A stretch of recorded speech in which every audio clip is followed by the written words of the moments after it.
नमस्कार, सुबह के 10 बजने वाले हैं। वक्त है अपना बिहार का और मैं हूं आपके साथ विभा उपाध्याय। कृषि मंत्री पद से सुधाकर सिंह के इस्तीफे पर कई सवाल उठ रहे हैं। बीजेपी महागठबंधन पर हमलावर है। उसका कहना है कि जेडीयू और आरजेडी में भीतरी घमासान है और इसी घमासान की वजह से सुधाकर सिंह का इस्तीफा हुआ है। ऐसे में बड़ा सवाल है कि ये तनातनी आखिर क्यों है।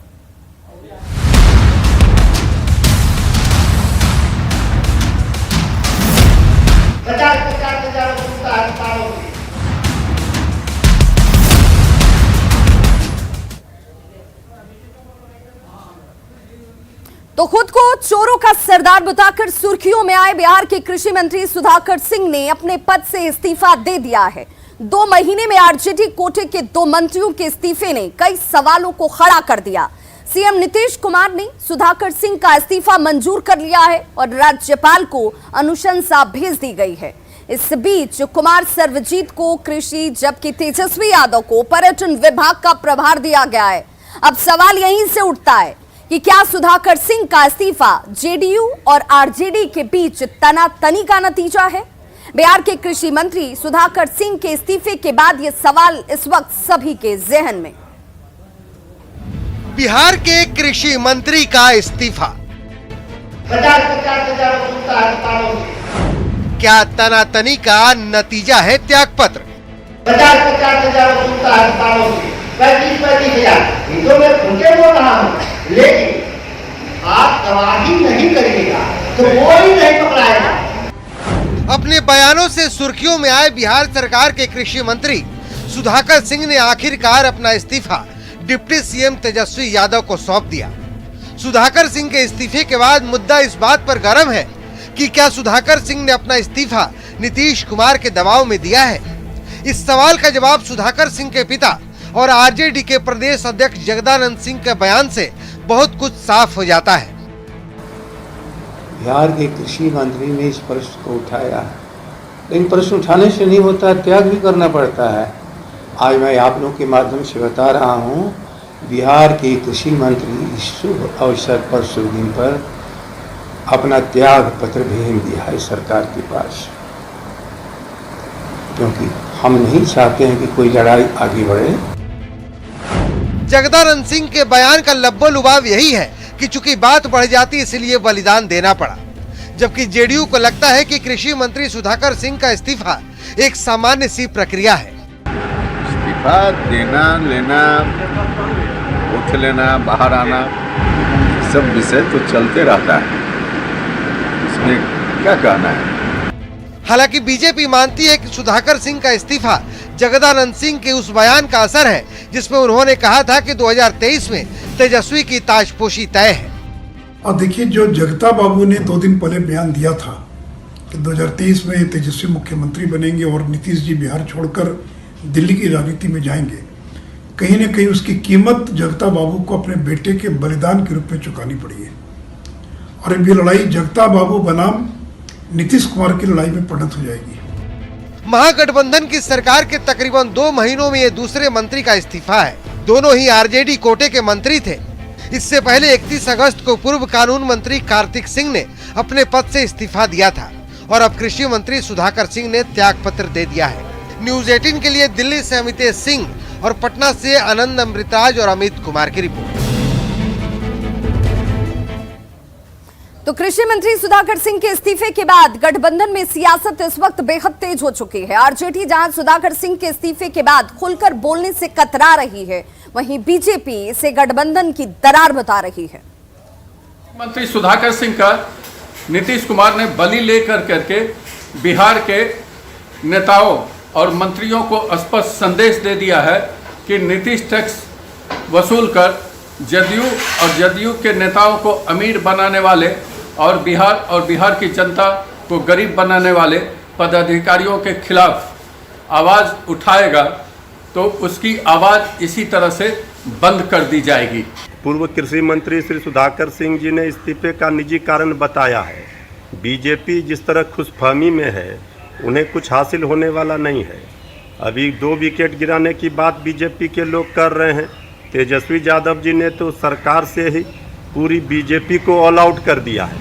अब दिल्ली से भी ऑल आउट होगी बीजेपी। सुधाकर सिंह जी कुछ दिनों से जो बात कह रहे थे वो उनकी व्यक्तिगत राय हो सकती है, एक नागरिक की राय हो सकती है, एक माननीय विधायक की व्यक्तिगत राय हो सकती है, परंतु जब आप सरकार में होते हैं, जब आप मंत्री परिषद का हिस्सा होते हैं, तो आपको अपनी व्यक्तिगत राय भी बहुत ही धैर्य, धीरज और सोच समझ के देनी होती है, क्योंकि आप उसी सरकार का हिस्सा होते हैं। मंत्री परिषद में किसी भी सदस्य का शामिल होना, इस्तीफा देकर चले जाना, विभागों का आवंटन होना या किसी भी तरह का फेरबदल होना, यह सब एक स्वाभाविक प्रक्रिया है, होता रहता है।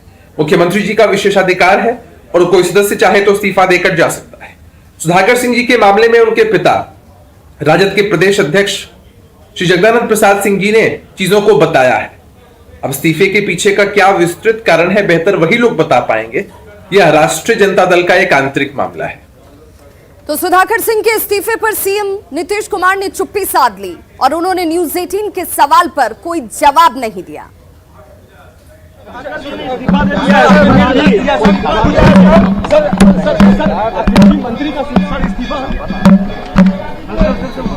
मुख्यमंत्री जी सुधाकर जी ने इस्तीफा दे दिया, कल बचाना है इस्तीफा दे दिया। मंत्री का इस्तीफा, मुख्यमंत्री जी सुधाकर जी ने इस्तीफा दे दिया, कल बचाना है। तो मीडिया कर्मी लाख बार सवाल पूछते रहे सुधाकर सिंह को लेकर, लेकिन नीतीश कुमार की तरफ से इस पर कोई टिप्पणी नहीं की गई, कोई प्रतिक्रिया नहीं दी गई। अब जरा समझिए, 2 महीने के भीतर बिहार सरकार के 2 मंत्री, जिसमें सुधाकर सिंह और कार्तिक कुमार के नाम शामिल हैं, इस्तीफा दिया जाता है। और इस इस्तीफे का मतलब आखिर क्या है, ये इस्तीफा क्या कहता है? महागठबंधन सरकार में 2 महीने में सुधाकर सिंह दूसरे मंत्री हैं जिन्होंने अपना इस्तीफा यानी कि त्याग पत्र दे दिया। इससे पहले 31 अगस्त की तारीख थी जब पूर्व कानून मंत्री कार्तिक सिंह ने अपने पद से इस्तीफा दिया था। अब तक इस्तीफा देने वाले दोनों ही मंत्री आरजेडी कोटे के थे। सुधाकर सिंह लगातार अपनी ही सरकार पर सवाल उठा रहे थे। भ्रष्टाचार को लेकर सवाल उठाया जा रहा था, सुधार की बजाय सिस्टम पर हमलावर थे, बार बार उनकी तरफ से जोरदार हमला किया जा रहा था। कृषि रोड मैप को भी निशाने पर ले रहे थे सुधाकर सिंह। खुद को चोरों का सरदार बताया था उन्होंने। अधिकारियों की घूसखोरी का जिक्र तक उनकी तरफ से किया गया। विपक्ष सुधाकर सिंह को लेकर लगातार सवाल उठा रहा था। सुधाकर सिंह 2013 में चावल घोटाले के आरोपी हैं और इसी को लेकर विपक्ष उन पर लगातार हमलावर था। अब सवाल यहीं से उठता है कि सुधाकर सिंह को लेकर जेडीयू और आरजेडी में आखिर ये तनातनी क्यों है? सुधाकर सिंह ने कृषि विभाग के अफसरों पर सवाल उठाए थे, आपको भी याद होगा।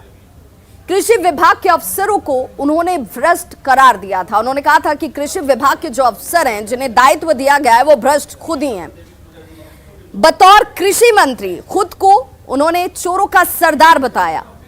अपने ऊपर कई चोर के होने की बात उन्होंने कह दी थी। माप तौल से जुड़े अफसरों को भ्रष्ट बताया उन्होंने। अफसरों पर अवैध वसूली का आरोप लगाया गया सुधाकर सिंह की तरफ से। आरोपों के बावजूद अफसरों का ट्रांसफर नहीं किया जा रहा था। यह ट्रांसफर हुआ नहीं, जिसकी कोशिश बार बार आरोप के तौर पर सुधाकर सिंह कर रहे थे।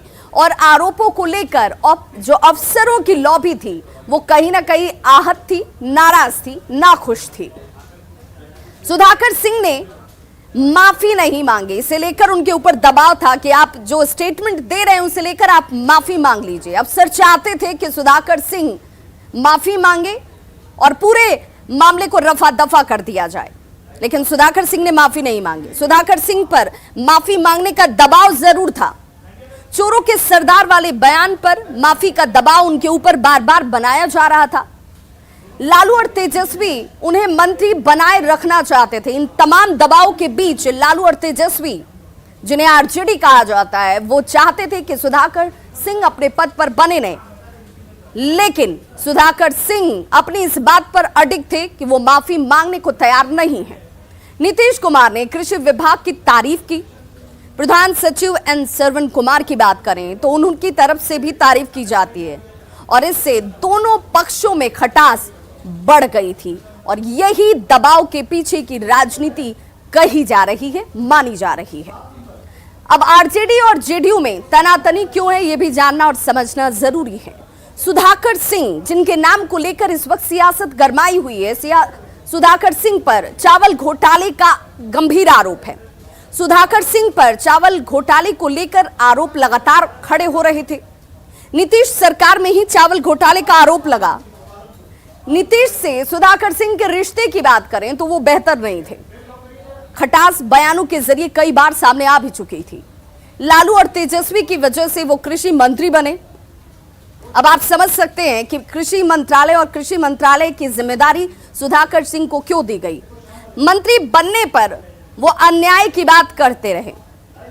सुधाकर सिंह ने आरोप अधिकारियों के ऊपर मढ़ा, उन अधिकारियों के ऊपर जिसे लेकर मुख्यमंत्री नीतीश कुमार हमेशा कहते रहे कि अधिकारी अपनी जिम्मेदारी बखूबी निभा रहे हैं। उन अधिकारियों पर भ्रष्टाचारी होने का आरोप, घूस लूट खसोट का आरोप सुधाकर सिंह की तरफ से लगाया जा रहा था।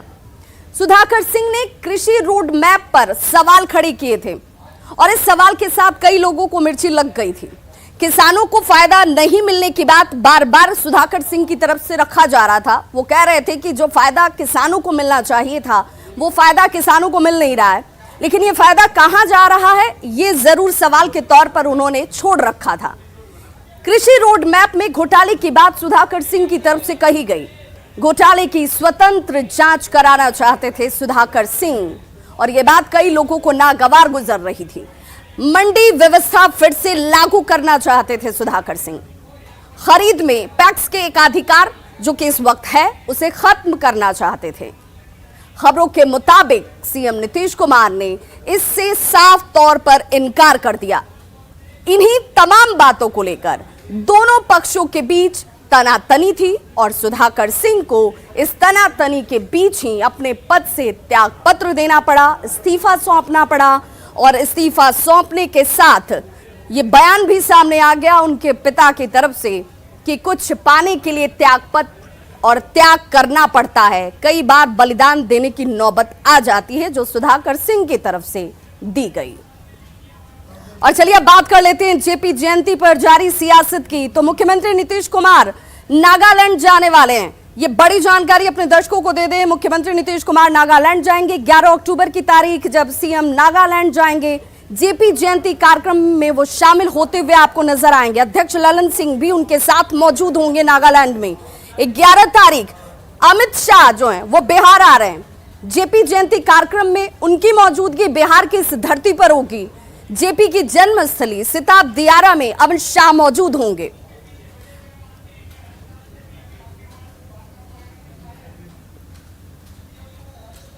तो बिहार में शाह तो नागालैंड में मुख्यमंत्री नीतीश कुमार की मौजूदगी आपको नजर आएगी। 11 अक्टूबर और 12 अक्टूबर इन 2 तारीखों पर सबकी नजर भी होगी।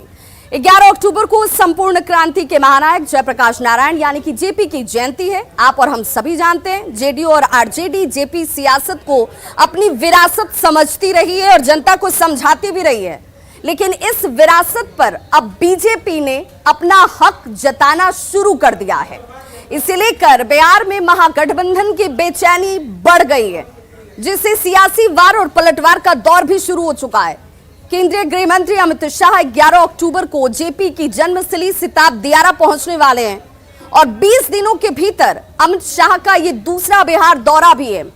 इससे महागठबंधन के अंदर टेंशन जरूर नजर आ रही है और यही वजह है कि एक तरफ अमित शाह बिहार में होंगे, जेपी के कार्यक्रम में उनकी मौजूदगी होगी, तो जेडीयू की ओर से पटना के ज्ञान भवन में एक भव्य कार्यक्रम का आयोजन किया गया है। लेकिन सीएम नीतीश कुमार जेपी के कार्यक्रम में शामिल होने के लिए नागालैंड का दौरा करने वाले हैं। अब आप समझिए कि इस दौरे में सियासत कहां तक साधने की कोशिश की जा रही है।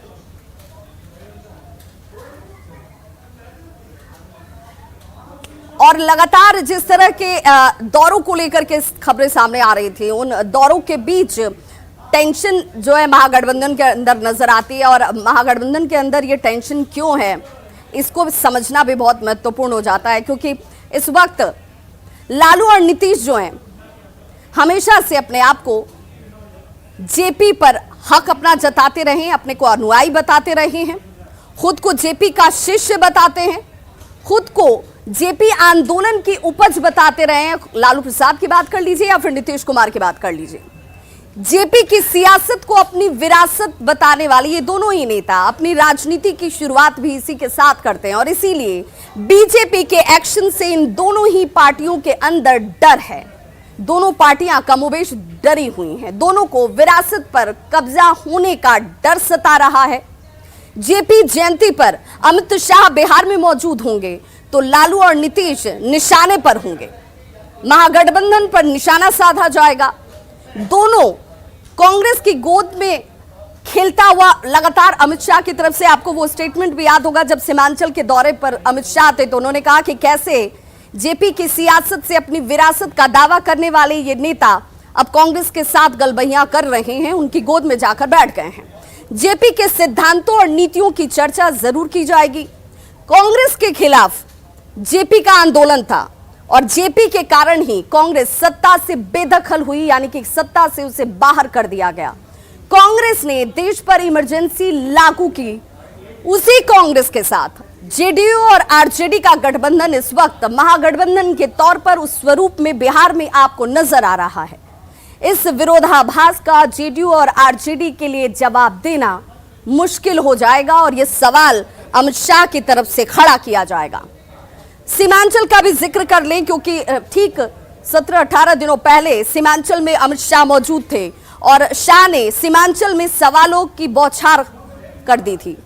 सवाल कई दागे गए लेकिन गठबंधन इसे लेकर जवाब नहीं दे पाया और ऐसे में महागठबंधन में बेचैनी सामान्य सी बात है, जिसका डर साफ इन पार्टियों में नजर आता है। जेपी की जयंती को लेकर सियासत किस कदर गरमाई हुई है ये जानना और समझना जरूरी है और इसके लिए प्रतिक्रियाओं को सुनना जरूरी है। क्या कहते हैं नेता, जरा वो भी सुनिए। अमित शाह जी यदि देश के गृह मंत्री के रूप में बिहार आते तो बिहार के हक की बात करते, विशेष राज्य का दर्जा हो, पटना यूनिवर्सिटी को सेंट्रल यूनिवर्सिटी का दर्जा देना हो, महंगाई बेरोजगारी का मुद्दा हो, बिहार के पिछड़ेपन पर बात करते। लेकिन वो भाजपा नेता के रूप में बिहार आते हैं, राजनीतिक द्वेष फैलाने की कोशिश करते हैं, झूठ का पुलिंदा खोलते हैं, सोचते हैं जनता उनके झांसे में चली आएगी।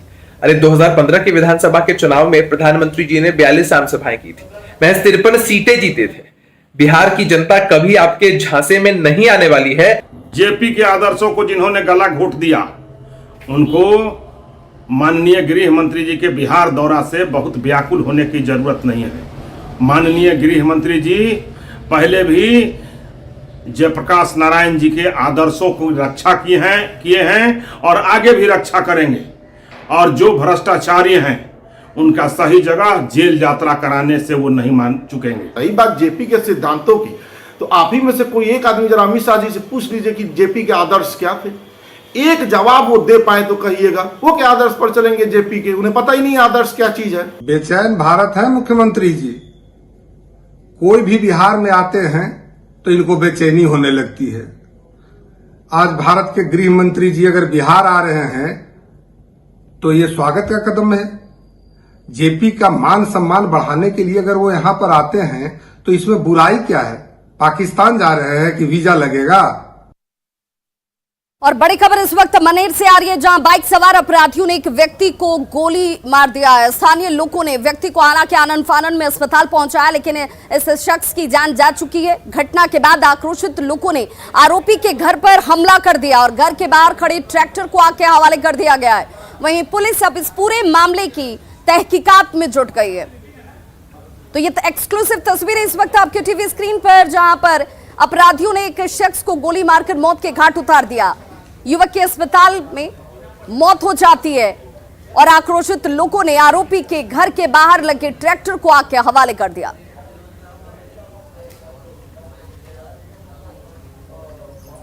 तो खबरों का सिलसिला लगातार जारी है। आप देखते रहिए न्यूज़ 18 बिहार झारखंड। यहां खबरों का सिलसिला कभी नहीं थमता।